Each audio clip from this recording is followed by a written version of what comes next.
Yay, we made it. We're here. Hi, everyone. I hope you all are joining us again. So we're a little bit late, as I told you, but better late than never. This is commitment. This is true commitment. And this is the My Baby Expert Show. There you guys are. Welcome to Wednesday night. It is 10 o'clock here on the East Coast. And like I said, we were supposed to start a little earlier. But we had some technical difficulties, but we did not give up because tonight's show is just so important. And if there was just even one mom out there tonight that could not wait till next week, next month, when we'd have to reschedule this, it was worth doing whatever we could so that you get this information. And so I'm Shari Criso. Most of you know me. If you don't know me, I'll just tell you I am a certified nurse midwife and international board certified lactation consultant. I've been working with moms and babies for over 25 years in clinical practice, as well as here online with all of you. Many of the people who are showing up tonight in the stream are my students. You've taken my classes, and this show has been going on since 2010. And we are at episode number 127 today. So I'm super excited. If you're here in the chat room, I want to see some pound, hashtag 127, hashtag 127, because we are celebrating. And I am sitting here, and I'm going to see which way I'm going here. I'm sitting here. To my side is Dr. Diana Barnes, and I'm just so excited to have Dr. Diana back with us. She was here in the springtime doing an episode that we did on postpartum depression, and I wanted to have her back so we can talk more about this important topic and just get everything we can from all her incredible expertise and knowledge. So Dr. Diana, thank you for everything tonight, not just being here tonight, but making sure you did everything you could to be with the audience. I really appreciate it. Well, thank you, Shari. I'm thrilled to be here and be back. And thank you to your audience for being so patient. My goodness. Awesome. They're awesome. They're fine, right? Let's get some hearts for Dr. Diana, who flew home, okay, in traffic, so that she could be here with us tonight when it wasn't working from the office, right? So internet, gets crazy. We all know that. And she went all the way home so that she could be with us. And so let's get some big hearts for Dr. Diana. Thanks again, really. Thanks. I would say it's the one thing we need when we're new mothers, which is so short in supply, and that's flexibility. You know what? It was a perfect example of that. And just breathing and staying calm too, right? And just you helped me do that. I have to say, you helped me do that. Well, you know what? Like I told you, I was a midwife for a very long time. And so, when things are getting tough and everybody's freaking out, that was my job, was to stay really, really calm. And really good at it. All right, good. I have to do that for myself. I'm good with other people. Sometimes I'm not as good with myself, as we all know, right? Yeah, so people are in the chat right now. They're telling me they're super excited for this episode, and I understand why.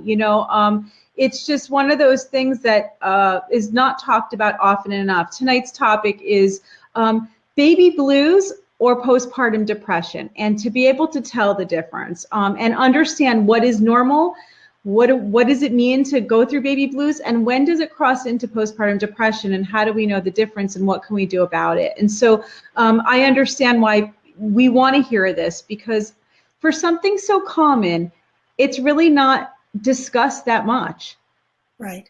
And it's interesting, because I think one of the things that perpetuates anxiety around motherhood is these myths, what I call the mythology of motherhood. Yeah. All these very lofty cultural ideals that have absolutely nothing to do with what's real. Yeah. And, we say, this is supposed to be a happy time. Yeah. The truth is, it's also supposed to be a stressful time. It's also supposed to be an anxiety producing time. But we don't tell moms that. Right. What we tell moms is there's no room for anything but joy and bliss and euphoria. So when new mothers feel the reality of new motherhood, which is it's stressful, it's anxiety producing, you're exhausted, you're overwhelmed, they go, oh my gosh, what's wrong with me? Yeah, absolutely. I introduced myself, and I think it's important for you to introduce yourself too, because I want everyone to really know the extent of your experience and knowledge. They can hear who they're listening to tonight. And I'm sorry, I skipped right over that. So if you could just give us a little bit of your background, that would be great. Sure. Well, I'm a psychotherapist and I have a private practice in Sherman Oaks. For those of you who are in Los Angeles, you know where that is. For those of you who are not, it's in the Los Angeles area.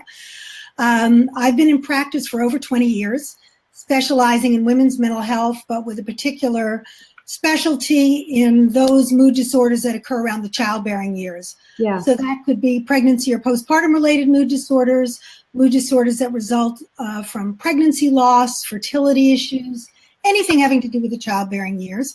I'm a past president of Postpartum Support International. I was their president back in 2002. I sit on a number of different task forces, both nationally and California statewide, local task forces that we devote our time to education, awareness, advocacy, policy change about perinatal mood and anxiety disorders. Yeah. I've done a lot of writing in this field, a lot of speaking and training of other medical and mental health professionals. Yeah. So you obviously have been doing this a long time and know a lot about this subject. And that's why I'm just so happy that you're here to share that with everyone, and if you have questions and anybody has questions and wants to post that while we're talking here, we'll try to get to a couple questions. And some of you did submit your questions earlier. We'll be covering a few of them, but let's go back to the topic here. We were starting to talk about the idea that it's not, we paint this picture for new moms, but it's not usually the reality for everyone. And then I guess when they don't feel that joy or that elation that they've been hearing about or people describe, they feel like there's something wrong with them. So that, and the baby blues, let's talk a little bit about the baby blues. Like, we hear the term, what are they referring to? What is it referring to? Well, it's interesting because when I first started in this field, baby blues was that just kind of pervasive general term that's used for everything. Yeah. But we don't even consider baby blues like a depressive episode. We don't think of it in that way anymore. We actually think about it as normal. Yeah. Kind of like, mood changes around your menstrual cycle. Yeah. That, it's kind of mild mood related symptoms. It's sleeplessness, it's anxiety, it's tearfulness, really how it kind of feels around your menstrual period, but it's very mild. And it comes up pretty quickly around the 3rd or 4th day postpartum. And it's usually gone by about, I'd say 2 to 3 weeks at the outset. Mm-hmm. And usually women don't need to seek any kind of, they don't need medical advice. They really just need good self-care. Yeah. And I think self-care meaning well-nourished, well-rested, exercise, good support system. It's the easiest thing to talk about and the hardest thing to execute for moms. Mm-hmm. Because we are so used to taking care of everybody else. It's like, we are on the bottom of the list. Yeah. We don't even find ourselves on the list. Yeah. So self-care, even for myself, I have to constantly kind of check back in with myself on a daily basis to make sure that I'm either taking my yoga class or I'm making sure that I got enough sleep or I'm making sure that I'm eating properly throughout the day, drinking enough water. Yeah. It's a real challenge, I think, for new moms. And, new moms and old moms, it's moms in general, we're so used to taking care, whether we're taking care of our babies or we're taking care of our growing children, or so many of us are taking care of our families financially too, so that we're working on top of it all. And regardless of what that is, we do put our families first and then forget about ourselves, which really isn't putting our families first, because without our own health, that's right, our physical health or our mental well-being, our families will suffer for that too. You know what they say, if mom ain't happy, no one's happy. True. It's true. It's so true. It's really true. We are it. And if we're not well, everybody else is going to suffer around us. Yeah. So our mental health is really so important, not just for us, but for the overall health of the family. Yep, totally, totally. And that's why when we think about baby blues or postpartum depression, it's just like that one added thing that unfortunately goes really, I mean, it's pretty prevalent, I would say, right? So the baby blues, like it's, what is it? 1 in 3 women are going to experience that. I don't remember what the statistic is. Well, for my statistics, 3 and 4. So I guess that's the same as 1 and 2, 3 and 4, 75 to 80%. Oh, wow. Yeah. Moms. Yeah. It's a lot of moms. Mm-hmm. Yeah. You know? And what are the symptoms? Are the symptoms just the weepiness? And it could come and go too, right? It's not going to be all the time. It's always so startling to me because this is one of the most profound events in the life of a woman. Yeah.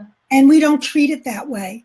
And I often say, especially when I'm teaching, where else in life do you know that you go into an experience as one person and you come out as 2 people? Yeah, so true. So true. And yet nobody talks about that. So when we feel frustrated, when we feel angry, when we even feel resentment towards the baby because the baby is the source of our distress, we feel like we have to hush up, shut up, because nobody wants to hear about that. Yeah, absolutely. Absolutely.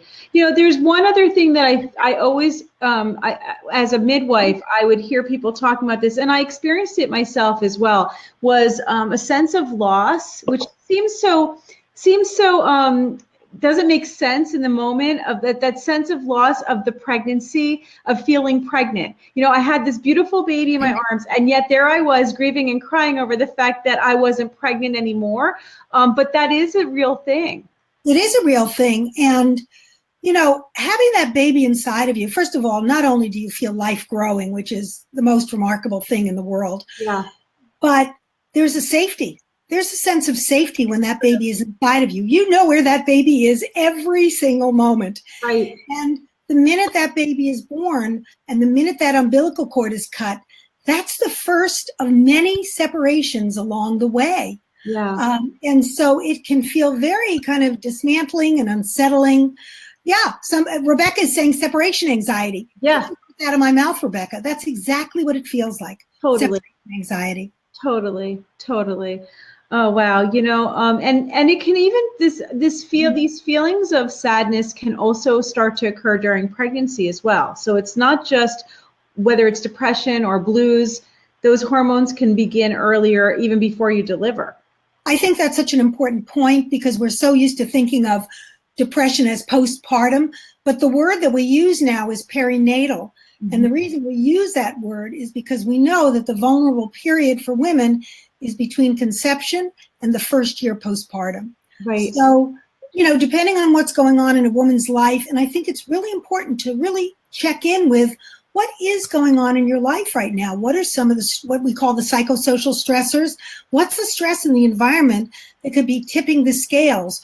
Or, this is I'm about to, blow one of the big myths, which is gender expectations, right? Because what are we supposed to say when somebody says, what are you having in the culture? What are you supposed to say? He's supposed to say, I don't care, right, as long as the baby is healthy. Right. But the reality is we all care. Right. And we care for all kinds of reasons. We care because maybe we only grew up around girls. We don't know anything about boys. Or maybe we don't want to have the relationship with our mothers that, with our girl children that we had with our mothers. So we want to have a boy. There's all kinds of reasons why we have gender expectations. Yeah. But says don't talk about it. But I've had so many women who come into session, and when I ask them, they'll say, well, yeah, I was hoping for this, or I was hoping for that. I don't think that women feel safe. Sarah May is saying it. I don't think women feel safe to talk about those darker feelings. Totally, totally. And the stigmas that come with those kind of thoughts, and like there's something wrong with you, and to feel just grateful that the baby was healthy. And we, of course, we all want a healthy baby, but agreed. It's like being able to express or to be honest with ourselves and the people around us of what our real feelings are. And the darker feelings are often the normal feelings. Yeah. But the stigma, belies that. Yeah. I think also the other part of grief is that life is overhauled as we know it. And I think none of us can expect it. even when we're having a second or a third child, we think, oh, I've been through this. I know the drill, you know, but 2 kids is a lot different than 1. Yeah. And 3 is a lot different than 2. Yeah. And there is a sense of grieving the life that you knew.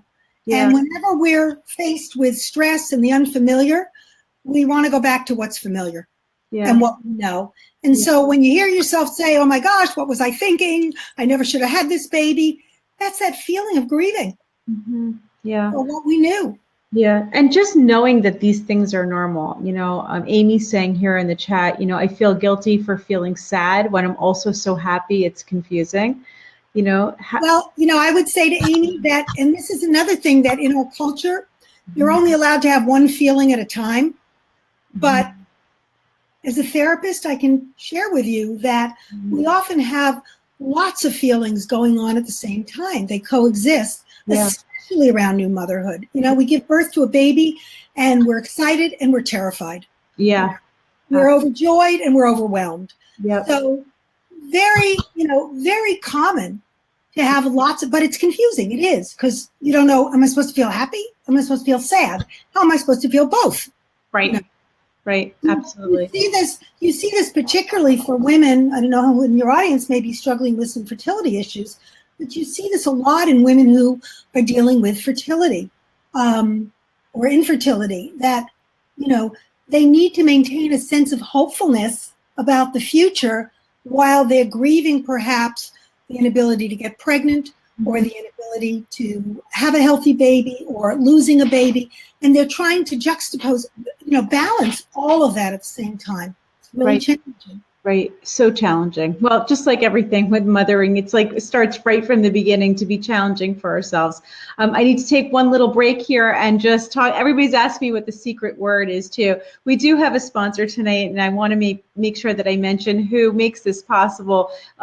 We have a prize from Lullaby Earth, who's a very, very great partner of ours that has been for a long time, makes amazing crib mattresses for babies. And tonight we're giving away a prize for one of you guys, okay? And it is going to be a Lullaby Earth Breeze crib mattress pad, and I have one right here. It's the mattress pad that I showed you on the live stream that we started with earlier tonight.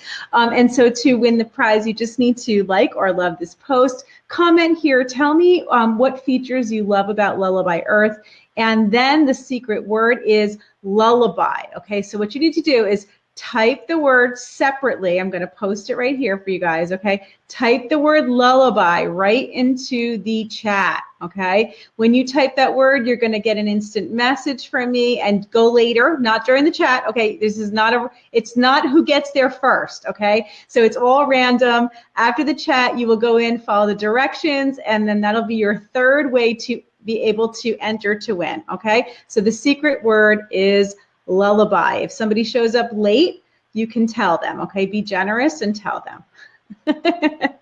All right, we're doing new things. I started something new where I'm messaging with everybody so we can do instant messages, and everybody seems to really like the instant messages. That's how they all jumped on earlier and knew exactly when to get on, and then there we were, but they came back. They came right back. So everybody's typing it in right now, okay?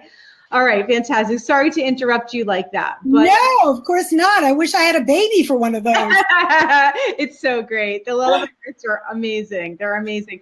As we're talking about Lullaby Earth crib mattresses, it's a perfect segue to talk a little bit about sleep deprivation, because of how much that contributes to these feelings and you know, the idea of self-care, but to be able to get the sleep, but then also what sleep deprivation does to our mental and physical health. Right. It's interesting because I'm seeing all these posts. You know, I love that it's breathable, and I'm thinking of breathable as, you know, new motherhood. You know, where do I get a chance to breathe? And one of the things that's, you know, so important is sleep. And that's another one of the myths, that new mothers are supposed to be sleep deprived. It's part of the job description, just deal with it. And yet, may I remind you that we use sleep deprivation as torture in prisons, but yet we expect new moms to be sleep deprived. In order to sustain good mental health, you need to sleep. Yeah. I've had moms do all kinds of creative things. You know, whether it's having somebody in the middle of the night who can bring the baby to them so they can breastfeed. Yep. Even if they're co-sleeping, and they've got the baby next to them. I was reading an interesting article the other day that, breastfeeding moms, are not as sleep deprived as we originally thought. Yeah. Which I thought was really quite interesting. Yeah. But I think whatever you can do to enlist help in the middle of the night, even if it's having somebody change the baby, bring the baby to you, then take the baby from you and put the baby back to bed. I think that is so crucial. Yeah. Because you're getting less than, and I often ask, how many uninterrupted hours of sleep are you getting a night? Mm-hmm. And when I hear less than 5, that makes me really worried. Yeah. Yeah. Because 5 is about a sleep cycle. Yeah. And, it may be interrupted in the sense that, you need to breastfeed more frequently than that. But I would say this too, there are other times.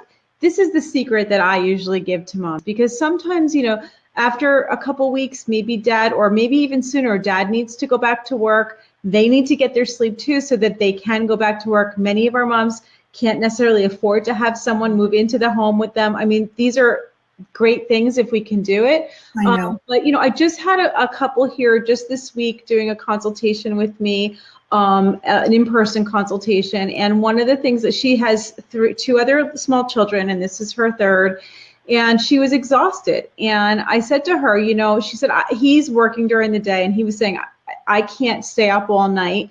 So That's I right. gave the suggestion that, you can get that stretch of sleep in the evening hours. It doesn't have to be all through the night. And so maybe right after dinner or after the kids go to bed, and you can get that nice stretch where dad's with the baby. And then I even taught him how to latch the baby and stand there so that she didn't really even have to wake up. She did more of a laid back nursing, and to just have him, I said, you don't want to fall asleep, but if he's there with you and he's awake watching, then you can pretty much sleep through the feeding. And she was so excited to think, I'm going to get a stretch, because obviously she's the one nursing. She needs to be able to breastfeed. No, that's so important. And I often recommend also, how can we create a stretch of sleep for you? It doesn't have to be 12 to 5, it could be 8 to 1.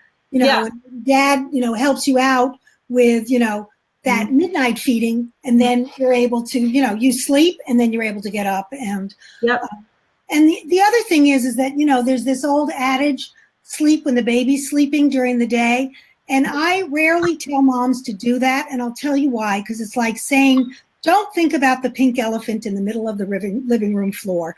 Because once you say to a new mom, you have to sleep, guess what happens? They can't sleep. Yeah. She's going, oh my gosh, 10 more minutes. Oh my gosh, babies, I say it's like being on tactical alert, waiting for the baby to wake up. Yeah. So what I usually recommend is, especially in the early weeks and months, baby goes down, go down. Just lie on a couch, lie on the bed, lie on the floor on an air mattress, lie on the grass outside. I don't care where you do it. Just get off your feet, stay out of conversation. You can read a book, you can watch TV, you can put on headphones, you can listen to a meditative tape, because that's restorative. Yeah. You have to fall asleep, great, but that's not the goal. And I'll tell you, it works for a lot of moms. That's such good advice, because, you can rest. Just resting, you'll probably fall asleep if you're not trying to sleep, like you said. And just closing your eyes, just resting is going to give your body even that, versus I can't sleep, I might as well do laundry. And, women will often, moms will often say to me, yeah, but I have so much to do while the baby is sleeping. So my advice is, okay, go down for 20, set a timer so you don't have to think about it. Go down for 20 and then get up. Yep. Go down for 30 and then get up, depending on how long you think the baby's going to sleep for. Because if you don't do this, most new moms want to be present for their babies. Yeah. If you're sleep deprived, that's the last thing you can be, is present. Yep. And there was somebody commented before in the stream that, do we think that some of these baby blues and depression has anything to do with living so far away from family, extended family, and not having the support? And I absolutely think that. I mean, we weren't supposed to do this alone. We were not supposed to do this alone. We're supposed to do this in community. We're supposed to do this in village. And, LA, where I live, is probably one of the most isolated communities ever. Yeah. And that's why we have support groups. That's why support groups boom all over the place, because we are, in many ways, in many cases, we are far away from our families. Yeah. And when you look at the risk factors Yeah. that make women more vulnerable to the onset of postpartum depression, absence of social support is at the top of the list. Mm-hmm. But, there's a little bit of a catch there. The catch is that we can't automatically assume that somebody's mother, even if they are available, are the best social support. Right. Absolutely. I kiddingly will say to women, who's coming to help? And she'll say my mother or my mother-in-law. And the next question is, do you like her? Yes, right. Because if someone comes in and they're critical and they're judgmental and they're telling you, don't you think you should, all you have to do with a new mom is say, it's awfully cold outside. Do you really think you want to let the baby go out like that? That's all you need to do with a new mother, first-time mom, and then you're down for the count. Right. Because you've got so many, you're doubting yourself already. Your confidence may not be there yet, and it's going to take time for that to feel. You need someone who's going to be encouraging you. I'd love to just ask the room here, who supported you? You go ahead and just post here. Just if you had to just put one person or two people, go ahead and post. Let us know who was your biggest support. And if you didn't have support, you can comment about that too. Again, here, everything is open for discussion and we're here to support you. So I'd love to hear from you all in the chat room. And then I'll tell you right now, and it's not that I love my mother. I love my mother-in-law. They're wonderful. And yet after I had my first daughter, I just didn't want them around me. I didn't want a lot of people around me. I felt like I really needed my time and to just have Joe take care of me, which he was great and he did. And I remember telling my mom and my mother, they would call and say, what do you need? And I said, we need food. So if you could just cook it and leave it outside our front door and don't come in. And they were fine with that. It was support for me is what I needed right then. You know what I think is one of the best baby shower gifts is a list of who's going to bring food, or a list of who's going to do laundry, a list of who's going to cook for you, a list of, who's going to run some errands. That to me is better than any baby item or clothing you could buy. Absolutely. Everybody wants to come and hold the baby, but that's really what you need to be doing. You're feeding, especially if you're breastfeeding, and most of my audience is breastfeeding. That's not going to be everybody wants that job. It's your job. So everything else that they can do for you, take the help. Definitely take the help for sure. I think that the internet is a great thing for that kind of support where you can reach out like tonight. Look at all the moms here and they're so supportive of each other. And we have such a great community that really does support each other. But at the same time, it can also lead to some of these feelings of inadequacy that so many moms feel, especially they look at some of these Instagram accounts and everybody's so picture perfect and it's not real anyway. But what happens with some of these myths around it or false representations of what new motherhood is? How does that impact new moms? I think it's a real trap because on the one hand, social media creates an avenue of support that is so invaluable. And yet on the other hand, how many women do you think are going to post pictures of themselves without makeup, without sleep, haven't showered in a couple of days? They want to present the best part of them. Right. They want to present the joy and the euphoria and the bliss, and that perpetuates the stigma. Right. Because that's not what most of us look like after we give birth. No. And, the celebrity culture doesn't help either. Yeah. It doesn't take 2 weeks to lose all your pregnancy weight and get back into your size, whatever jeans, Right. That's a process. And just like it took 9 months for your body to look like it did, It takes 9 months for your body to go back to a pre-pregnant state. It's so true. It's a real vicious cycle. Absolutely. And, I don't remember dealing with that much of that when I had my kids. Jade was born in 2002 and Talia in 2004. And, the internet wasn't there in 2002 and then just a little bit when I had my second, but not like it is now. There was no social media. It was really different. And I think that probably we see more of this even now because moms are just so judgmental. Like, first of all, they're comparing themselves. And second of all, there's a lot of judgment. Yeah. You know, for different choices that we make. I think it might have been Lori who posted, I cry at commercials. Uh-huh. And, you know, I just want to say that that's normal. Yeah. That's not depression. Because part of becoming a new mom is this exquisite vulnerability that sometimes scares us.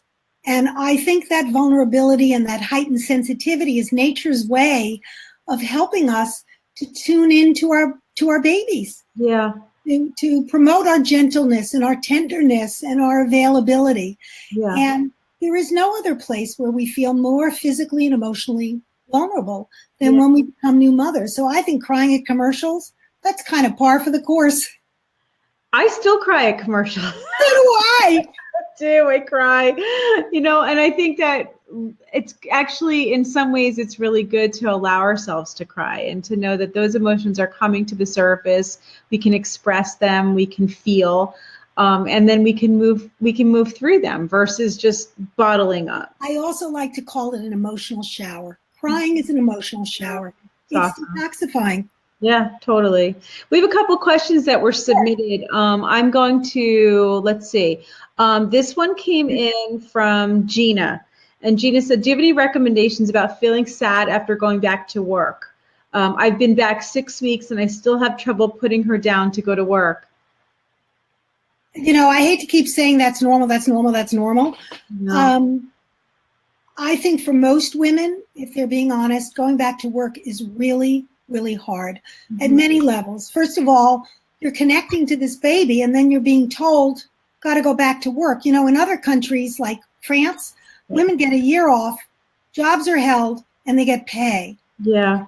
Because they're much smarter than we are in this country. 12 weeks with your baby does not cut it. As a matter of fact, that's just when the attachment relationship is starting to really consolidate and you're asking mothers to leave their babies and go back to work. Right. So this feeling of separation anxiety is agonizing and it's also understandable.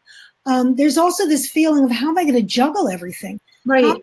Go to work, spend a full day at work, come home, be tired, and then take care of my baby. Yeah. And is my baby going to be damaged by my going to work? Yeah. A lot of things that roll around in women's heads. And it's unfortunate because these days, most families, both partners work. Right.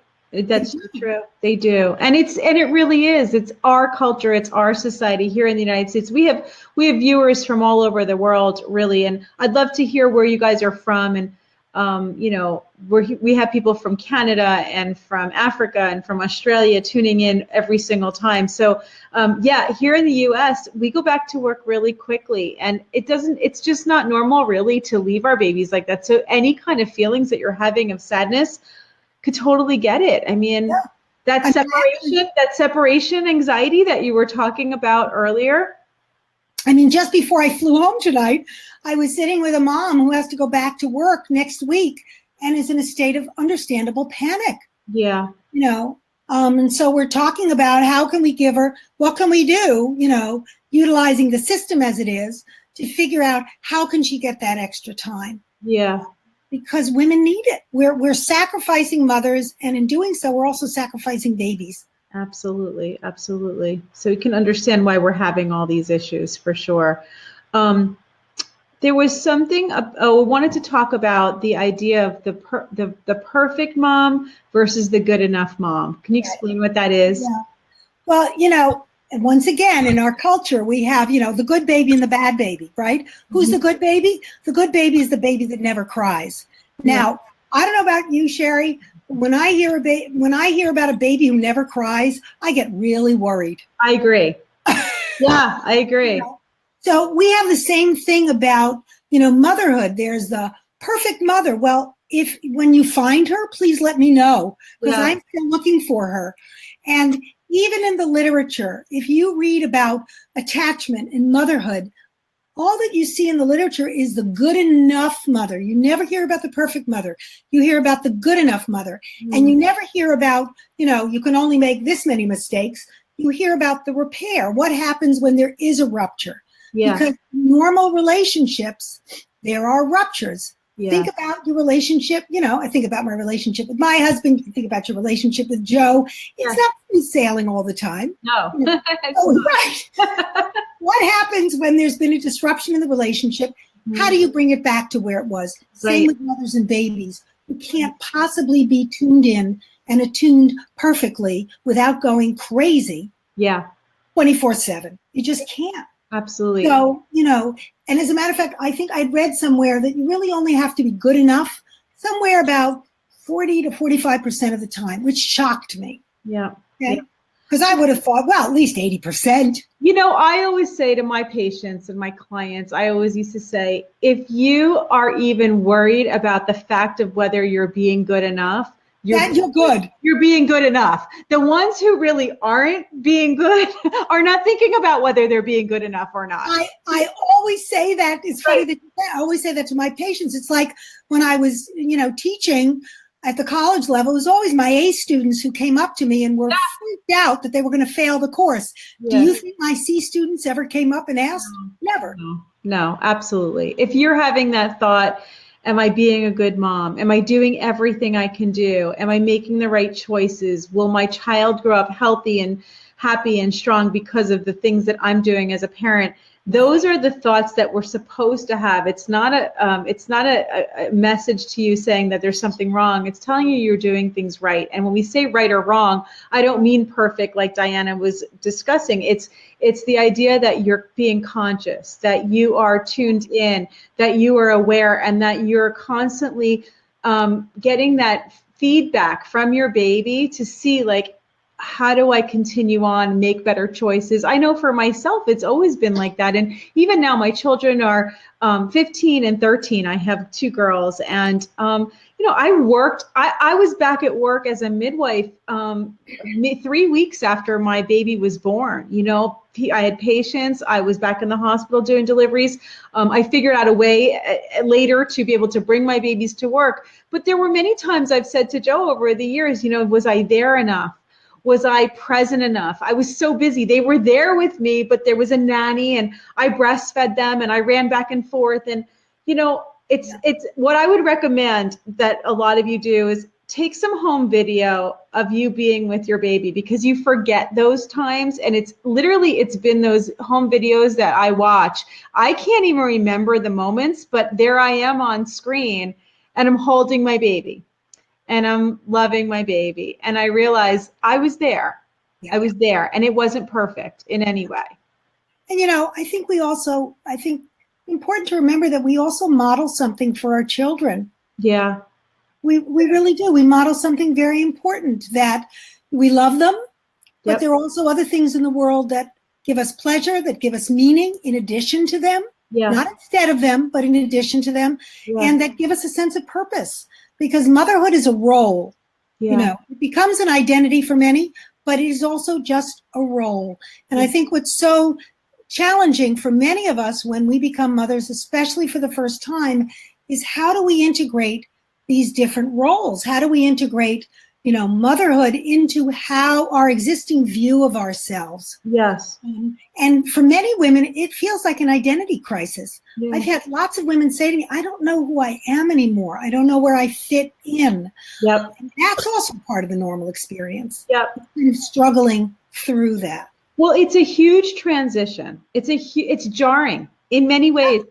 You know, with your first baby and with your second or your third, because every time you add another child to the dynamic, it changes everything again. Exactly. So, you know, but that it's not something that you can really describe. Do you guys know what I'm talking about? Like, somebody could have tried to describe what becoming a mother would be like, but until you actually become a mom, until you actually have that baby in your hands, it's hard to understand the difficulty of that transition in your life. The joy too, it's hard to understand that joy. So there's both together, like we were describing. But it is one of the most challenging, hardest transitions you will, I mean, I don't think there's anything else that's harder in your life to go through, really.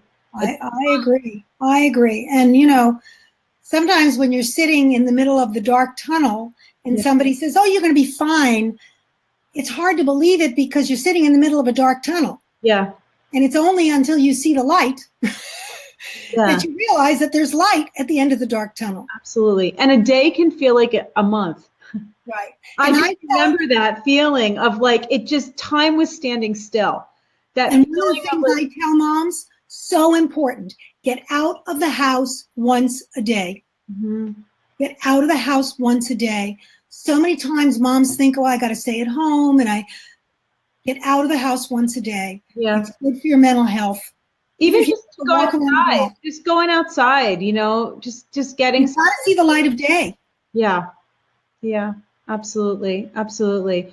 Let's talk a little bit about the differences between, you know, we've talked about the blues, we've talked about that normal transition and the difficulties, but when does it start to turn into something that is beyond that? And before we do that, I just, again, want to mention our secret word tonight, because I know there's new people that jumped on.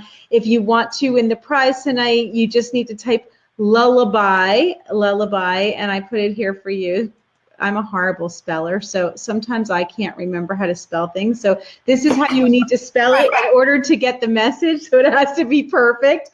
So make sure you type lullaby in the chat here so that you can claim your at your entry to win. Okay, that's for the Lullaby Earth crib mattress pad. Okay, the Breeze mattress pad. All right, great. So let's go on to the difference. How do you know when it's not normal? Yeah, when it's not normal. Yeah, when it's cross. I would say if beyond 2 weeks, first of all, before I even say anything about that, know your risks. Mm-hmm. Okay, we can talk about that in a little bit, but know your risks. Educate the people around you about what it looks like. Okay? So that, because very often it's the people who know you the best who know when you're different. And depression is so insidious in the way in which it creeps in that very often you don't realize that you're depressed. Yeah. So some of the things that you want to be looking at are, first of all, it goes beyond 2 or 3 weeks. So now you're starting to feel like you really can't cope. You may not want to be left alone. Not because you think you're going to do anything to harm the baby, but just because you're just terrified. Right. You're not sleeping. Big red flag. If you cannot get back to sleep, even though you're exhausted, if you cannot get back to sleep or you can't fall asleep at night, that's a red flag that something may be going on. Okay. Losing weight rapidly. I know it sounds really good to lose weight rapidly after you've had a baby. But if you're really like, you've gained 40 pounds and that 40 pounds is off you in like 2, that's a warning sign. Okay, you're not eating, warning sign. Anxiety. This is the interesting thing about postpartum depression. It doesn't look like depression. It looks like an anxiety disorder. So women will generally feel very, very anxious. Okay? And sometimes the anxiety is even paralyzing. They just can't move, So anxiety, sleeplessness, weight loss, feelings of inadequacy, hearing yourself say things like, my baby would be better off with another mother, my husband would be better off with another wife, my partner would be better off with another partner. That really sense of kind of helplessness. These are the things you want to be looking at. Yeah. And of course, if you're feeling like you want to harm yourself, you need to get yourself to an emergency room right away. Yeah. So is that the first, if you're at that point, right, you should just go right into the emergency room and get checked in right away. Yeah. Mm-hmm. Depending on family history, that's going to dictate your vulnerability. And I just want to say that, and I say this all the time because it really, when you say risk, women get really frightened because they think risk is cause and effect. Risk is not cause and effect. Right. Risk is vulnerability. Right. Like when we talk about risk factors for breast cancer. Right. The more you have, the more vulnerable you are. Right. It doesn't mean because you have this risk factor, you're going to get breast cancer. Same with postpartum depression. Right. But it's important to know your risks because there are lots of things that we can do to put a treatment plan in place before you give birth. Yep. So talking to somebody who's knowledgeable about pregnancy and postpartum related mood disorders during your pregnancy. Can be very, very important. I like to talk about, as a matter of fact, I've coined the phrase in my writings of the psychological gestation of motherhood. that goes along with the physical gestation of motherhood. Yeah, yeah. I think that your point about the fact that it may not feel like depression, I think we all have this idea in our minds of what depression should look like. Yeah. And so the symptoms that you're describing, and then the anxiety that you're describing, and OCD too, right? So these are all warnings. I think also, sometimes women will have these repetitive, intrusive images or thoughts, and they're very disturbing. They're really stressful because very often they're about harm coming to the baby. Yeah. Now, when women have most women who have these kind of intruding images are just horrified by them. Yeah. They're embarrassed, they're ashamed, they don't want to tell anybody because they think they're going to take my kids away from me if I tell anybody this, which is the other reason why you need to deal with somebody who understands pregnancy and postpartum related mood disorders, because they will know that if you're worried about this and you're horrified about this, you're not going to act on them. Right. Right. They're just horrifying thoughts. They require treatment. They shouldn't be ignored. It's part of a postpartum depression, but I don't think you have to be concerned, right, that you're going to act on them. Right. Because usually what women will do when they have these thoughts is they'll go about devising strategies to avoid what they believe is inevitable. So if they think, I'll pick a mild one. One of them is, dropping the baby. Okay. Yeah. They'll stop holding the baby. Right. Right. Their mother instinct is kicking in. That's right. Protect the baby, even from the thoughts of that they may be the ones to harm the baby, which is actually a really good sign. Yeah, that's exactly right. Yeah. Yeah, that makes so much sense. That makes so much sense. The other thing about postpartum depression is that women will talk about, there's actually this language that I've discovered that women use to talk about their symptoms. It's not unlike when you go to the doctor and you say, I have a headache and I have a fever and I have chills, and they're like, oh, this is what's going on. This is what we're going to do. But when you sit with women every day, you start to realize they use the same words and phrases that represent mood-related symptoms. So women will talk about feeling foggy to describe kind of this confusion or disorientation. Sometimes one of the symptoms, not always, but one of the symptoms of postpartum depression is feeling kind of disengaged or emotionally disconnected. So women will talk about feeling like they're going through the motions. That's how it will feel. I love my baby, but there's kind of this glass wall between us, and I can't seem to penetrate it. Yeah, yeah, no, so important. And I think that, let's talk about a little bit about the differences between postpartum depression, how that looks different from other kinds of depression beyond just what we discussed here. So so let's talk about what do we usually see in other types of depression, so we can because moms can have both. You can have that history of depression and then. Right. I mean, postpartum depression has more of what we would call an atypical presentation because you're not getting in bed and pulling the covers over you. Right. You can't sleep. You are not feeling necessarily, profoundly sad and despondent. You're feeling more anxious. These are the main things that you want to look at. You're not overeating generally. You stop eating. So these are the three things I think that you really want to look at. Okay. And more of a pronounced sense of kind of, this fogginess, disorientation, confusion. Right. Just kind of feeling like you're in a haze. Right. How do you describe this to your practitioner? And what do you do if they're not taking you lots of times when I was in practice, it was the partners who would bring it up to me, and it was one of the times I'd say because there's always the idea that the mom was my patient. As a midwife, the mom was my patient. And so I talked directly to her. And it was the only time that I would take calls directly from a partner or from a dad to discuss mom's care was when it was in relation to a concern over depression. Right.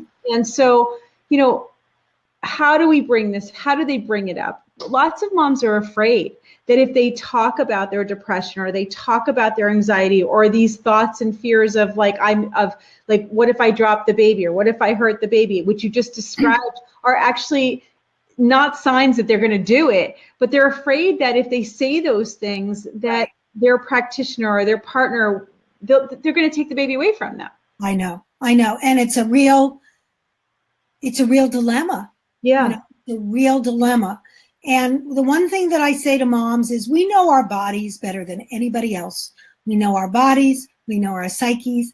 We know ourselves. And we need to trust that we know ourselves. And don't stop until you find somebody who's going to listen to you. And if it's not your OB, try your pediatrician. If it's not your pediatrician, tell a friend. Yeah. Find someone who's going to listen to you, because that person might be able. I very often have friends who will call and say, I have a friend who I found you on the website, or I found you this way, or somebody told me I should call you. My girlfriend is really dealing with this. I don't know what to do. I want to set up an appointment. So just, first of all, the good news is that we're talking more about postpartum depression than we ever have. Absolutely. We're understanding it better than we ever have. Yeah. And it's true. We can't trust everybody. Yeah. We can only trust some people. And you want to make sure that the people you're talking to are people that you can trust. Yep. And if you want to do it in an innocuous way, you can just say, I'm just not feeling well. Yep. I'm just not feeling right. I'm crying often. Now, a lot of times what you hear from doctors is, you're just adjusting. This happens to all new moms. Mm-hmm. Yeah. And then the response to that is, yeah, I know, but this feels different. Yeah, absolutely. This feels different. The first time I met you was when you were on with Lindsay Gerst in the spring, when the Bough Breaks came out. About postpartum depression, and many of our viewers have watched the film, and what I love so much about it is the idea that it brings to light something that we just have not talked about. And I can just whether you experience postpartum depression yourself, or you're a partner, or you're a husband, you're a mother, or somebody who's going to be with somebody who's having a baby, so important to watch that film and to just keep bringing more awareness to it. Absolutely. Because what you're describing, so that people can stop being so afraid. And, mental health in general, and I'm telling you this, but I'm saying it, for mental health in general is just something that has such stigma around it anyway. And when we bring it then to parenting and babies, and it's just like, it becomes so emotional and so heavy. And let me share with you. I don't know whether I shared it the last time. By the way, the film is When the Bough Breaks. Yes. I was lucky enough. Joe's going to post it. It's also, you can get it. If you haven't seen this film, you guys go out and watch this film. It's on Netflix. It's on iTunes. You want to see it. Trust me, it's really good. And even if it's not for yourself, it's going to be someone you know. It's going to be just for us to raise awareness about it. It's so important. That's why we're doing the show tonight. I mean, I felt so lucky and honored to be involved in the film in the way that I was. Dr. Diana's in the film. She's in the film, so for sure. But, I will share with you, and I often do, is that I didn't get into doing this work by accident. And after my daughter was born, my daughter just turned 25, so I am really dating myself. Yeah. But after she was born in the first year of her life, I was hospitalized 4 different times. Wow. With extended hospitalizations of 2 to 3 weeks at a time. And we're going back to 1992. Wow. Nobody knew what was wrong with me. Yeah. Nobody. And I just kept getting all these different treatments and just thrown at me. And it wasn't until literally she turned a year old that I heard the word postpartum depression for the very first time. Wow. And by that time, I was, I had gone for so long without proper treatment that I relapsed. That's not necessary, because we know this is such a treatable illness, and it's important for women to know that. Yeah. First of all, the universal message we tell everybody is you're not alone. 800,000 to 1 million women every year have some form of postpartum depression or postpartum mood-related illness. You're not to blame. You didn't do anything to cause this. Yeah. It's not your fault. Yeah. It's not your fault. Yeah. And with proper treatment, you get well. I have never met a woman who, when she was properly treated, did not get better. Yeah. We know how to treat this. It's just that it needs to present to us early. And that's why I say, don't stop, don't stop asking until you find somebody who's going to listen to you. Yeah. Can this last for years? Like if it's not treated, so say someone has older children, their children are already 3, 4, 5 years old, and they're still having issues. Can that be just a postpartum depression that was never treated and never, Sometimes we can date back, and I think it's important that your viewers know this is when it doesn't get treated. Yeah. This is when it doesn't get treated. That sometimes we can date a depression back to the birth of the first or the second child, or, and I think, first of all, having had postpartum depression was probably the best thing that ever happened to me, because it changed my entire life. Right. And in such a wonderful, meaningful way. Right. And it also made me aware of a lot of things that I probably wouldn't have been aware of, things like self-care, right, and how important that is. And we take that for granted. Yeah. And, you always hear people who either, had cancer, or I hear this with women who have postpartum depression. This was an opportunity for me to change the way in which I thought about myself. Right. Absolutely. And to change old patterns. And so it's, it's treatable, get help. Yeah. I have one last question that was posted. Maybe we can answer for Corey. She posted the question this week. She said she's pregnant with her third baby. And is there any way to help prevent that from getting, the baby blues or depression? I had it with my first child. I don't want to do that again. Is there any way, when you know that you've had it before, to get on top of it before it even starts? Absolutely. First of all, I don't know where in the country you are or in the world, but Postpartum Support International, and I think you posted their website. Yes, we did. Go ahead and do it again, Joe. They have coordinators all over the world, and those coordinators act as liaisons between women and families who are struggling and the resources in the community. So if you are pregnant with your third and you've had depression before, it raises your vulnerability. I say, get online, go find a coordinator and get some help, because there are treatment plans that can be put in place so that, and I've done it many times, so that women don't have a relapse. I think that's so smart. I think that Corey's so smart for posting that question and for thinking about it. And brave, exactly, and very brave, very brave. Wow, what great information. I mean, just I can see everybody in the chat. Everybody's just sharing their experience here and supporting each other. And I'm so appreciative that you did everything you could tonight. We really did. Tonight was like, okay, we're not giving up. I won't tell you how fast I drove on the freeway. I don't want to know. I'm just glad you made it here with us. Dr. Diana, thank you so much for joining us. My pleasure. Anytime. I loved it. I love it too. And I hope you'll come back again and do it with us again. I can just see from everybody here how much they needed and appreciate the information. And more than anything, just to keep the conversation going so that we can support each other. And that's how change happens. It really is. It really is.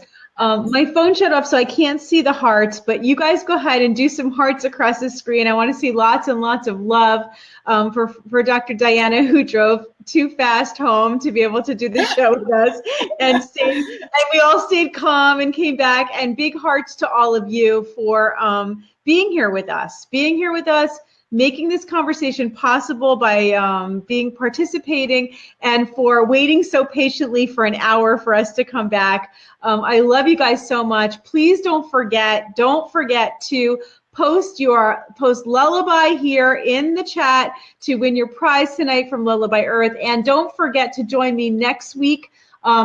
Next Wednesday, it's going to be at 8 p.m. I'll be posting a lot about it this week. We have a fantastic panel of experts. There's going to be 5 experts plus me. So 6 of us on together next Wednesday for a 2-hour special episode on tongue, lip, and buccal ties. Okay, so we're going to be talking about tongue ties and all kinds of stuff, and it's going to be amazing. Who's coming next week? I want to see some people here telling me they're going to come. We have Right now, as of right now, 1,400 people signed up for our live stream next week.